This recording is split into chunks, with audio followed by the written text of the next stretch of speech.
અરે મિત્રો, આજનો દિવસ મારા માટે ખૂબ જ આનંદ અને મજાનો દિવસ છે. કેમ? આજે શું છે? કેમ આટલું બધું ખુશ છે? અરે આજે મારો જન્મદિવસ છે અને સૌથી અગત્યની વાત એ છે કે આજે મારા 18 વર્ષ પૂર્ણ થાય છે. હા, ભારતના નાગરિકો આપણે બધા છીએ જ ને. એમાં શી નવી વાત છે? અરે થોભો આજે મારા 18 વર્ષ પૂરા થાય છે અને મને બાઇક ચલાવવાનું પાક્કું લાયસન્સ મળી જશે. તો હું તમને બધાને મારી બાઇક પર બેસાડીને ફરવા લઈ જઈશ. જલસા કરશું ભાઈ, જલસા.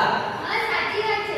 પણ શું તારા માટે લાયસન્સ મળવાનું છે? બીજું કંઈ જ નહીં. અરે બાઇક ચલાવવાનું લાયસન્સ મળ્યાથી વધારે અગત્યનું શું હોય?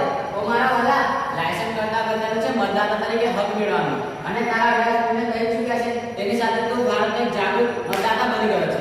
હા, સાચી વાત કરી છે તું. આપણા ભારત દેશ વિશ્વની સૌથી મોટી લોકશાહી ધરાવતો દેશ છે, જેમાં 18 વર્ષ પૂરા કરતા ભારતના જાગૃત નાગરિક તરીકે નોંધણી કરાવવાની હોય છે અને મતદાતા તરીકે તેમાં મત આપવાનો હોય છે.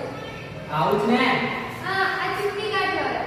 અરે હા, એક દિવસ મારા પપ્પા સાથે મત આપવા ગઈ હતી. ત્યારે મારા પપ્પાએ મને કહ્યું હતું કે જ્યારે તું 18 વર્ષની થઈ જઈશ ત્યારે તું પણ મત આપી શકીશ. અરે હા, સાચું કહો છો તમે બધા. પણ આપણા મતદાતાની નોંધણી કરવા જઈશું ક્યાં? અરે દોસ્તો, મતદાતાની નોંધણી આપણા ગામના પેલી પ્રાથમિક શાળા આપણા પેલા ગુરુજી કરે છે અને ત્યાં દર રવિવારે નોંધણીનું કાર્ય થાય જ છે. અને હા, આજે પણ રવિવાર છે. ચાલો આપણે જઈએ. હા, મારે પણ મારા નામમાં સુધારો કરાવવાનો છે. અરે હા, તો આપણે પહેલા મતદાતાની નોંધણી કરાવી દઈએ, પછી બર્થડે પાર્ટી કરીશું.